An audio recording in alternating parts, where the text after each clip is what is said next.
It's been 6 months since we started looking at houses. And I'm finally starting to believe that maybe, just maybe, things are going to work out. My wife, Anna, and I have been saving for what feels like forever. We've cut back on dinners out, ditched the expensive vacations, and swapped date nights for nights in, cooking together in our small apartment kitchen. It's been a labor of love. But we're getting there. We're finally at a place where we can put a down payment on a modest 2-bedroom house in a neighborhood where we can see ourselves starting a family. It feels like we're about to step into a new chapter of our lives. But of course, my mom had to throw a wrench into it. I just don't understand how you can be so selfish, she says, her voice thick with disapproval. Your sister is going through so much right now. And here you are, buying a house like nothing's wrong. The words hit me like a slap. We're sitting in the living room of my parents' house. My mom perched on the edge of the couch, looking at me like I've committed some kind of crime. Anna's sitting beside me, her hand resting on my knee. Quiet but supportive. She knows this conversation was bound to happen. But it still doesn't make it any easier. It's not like we're buying a mansion, I say, trying to keep my voice steady. We've been saving for this for years, Mom, and it's not like we're not helping Sarah. Sarah is my older sister. She's been struggling ever since her second divorce. The first one was bad enough. But this time around, it's been a disaster. Her ex-husband took almost everything, leaving her with barely enough to cover rent and bills. She's been leaning on my parents for support. And while I sympathize with her situation, it's hard not to feel frustrated. Sarah's always been the one who makes poor decisions. And somehow, everyone else is expected to clean up the mess. That's not the point. My mom snaps. Your sister is practically drowning. And all you can think about is yourself. A house. Now, I open my mouth to respond. But nothing comes out. The frustration I've been feeling for weeks now bubbles to the surface. But I swallow it down. There's no point in getting into a shouting match with my mom. She's always going to side with Sarah, no matter what. We're not abandoning Sarah, Anna says, her voice calm and measured. She's always been the more diplomatic one between the two of us. We've helped her out when we can, and we'll continue to, but this is something we've been working toward for a long time. It's not fair to expect us to put our lives on hold indefinitely. My mom narrows her eyes at Anna, and I can feel the tension thickening in the room. She's never been Anna's biggest fan, though she's never outright said anything to her face. It's more in the way she acts around her.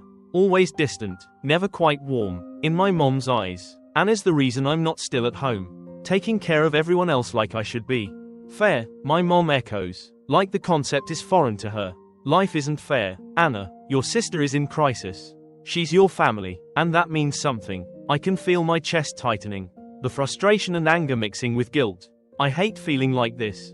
Like no matter what I do, it's never going to be enough. Sarah's struggles always overshadow everything else. And somehow, I'm always the one in the wrong for wanting something for myself. Mom, we've been helping Sarah for months, I say, trying to keep my voice steady. But we can't put our entire lives on hold because she's going through a tough time. We deserve to have a future too.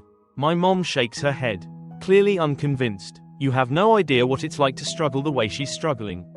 You've always had it easy. A good job, a stable relationship. You don't know what it's like to have everything fall apart. I bite my tongue to stop myself from saying something I'll regret. It's not like Sarah's divorces were out of the blue. She married 2 men who were clearly bad for her. And everyone saw it coming except for her. But of course, no one ever brings that up. It's always about how life has been unfair to Sarah, how she's the victim. I'm not saying I know what it's like. I say, my voice tight, but I do know that we've been working hard for this. We've sacrificed a lot to save up for a house, and we're not going to let that go. My mom stands up, clearly done with the conversation. I just hope you can live with yourself, knowing how much you've turned your back on your family. The words sting, and I feel my stomach churn with a mix of anger and guilt. I stand up too, taking Anna's hand. We're not turning our backs on anyone, Mom, but we can't keep putting ourselves last. Without waiting for a response, I lead Anna out of the house.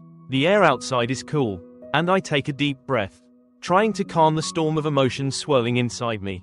Anna squeezes my hand, and I glance over at her, grateful that she's always been by my side, even when things with my family get messy. You okay? She asks softly. I nod, though I don't really feel okay.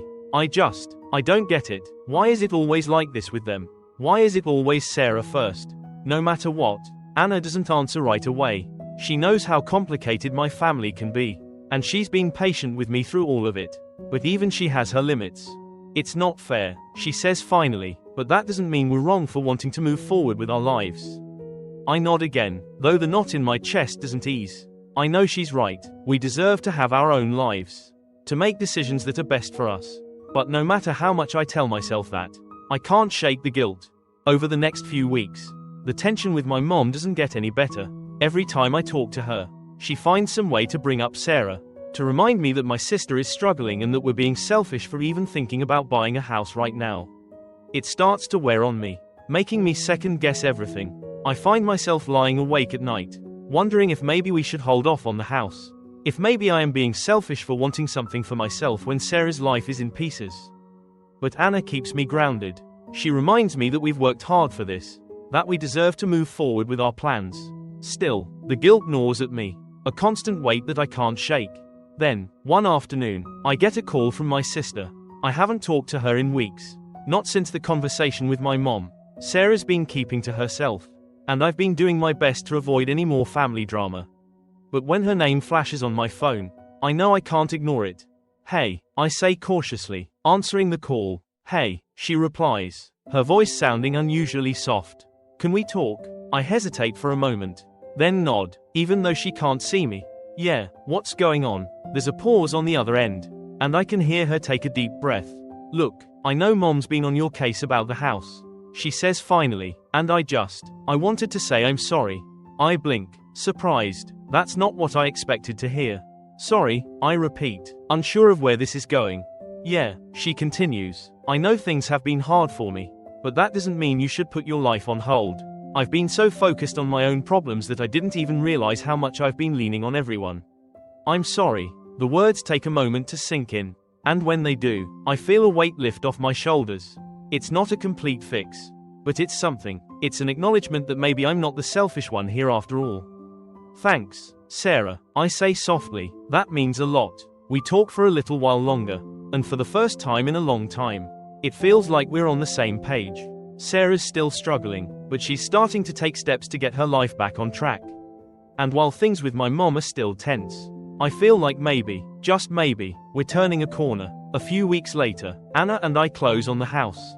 It's small, but it's ours. We spend the first night there, sitting on the floor with takeout, talking about all the possibilities for our future, and for the first time in months, I feel hopeful. The guilt is still there, lingering in the background, but it doesn't feel as heavy anymore. I know we're doing the right thing for us, and that's what matters. We can't control everything, but we can choose to move forward, even when it feels like the world is trying to pull us back. And that's exactly what we're going to do. As I sit on the porch of our new home, watching the sun dip below the horizon, I finally feel at peace. The journey to get here wasn't easy, dealing with family, guilt, and constant pressure, but Anna and I made it. We've built a future for ourselves, one that isn't dictated by anyone else's struggles or expectations. There will always be challenges, and my relationship with my mom and Sarah may never be perfect. But I've learned that it's okay to want something for myself.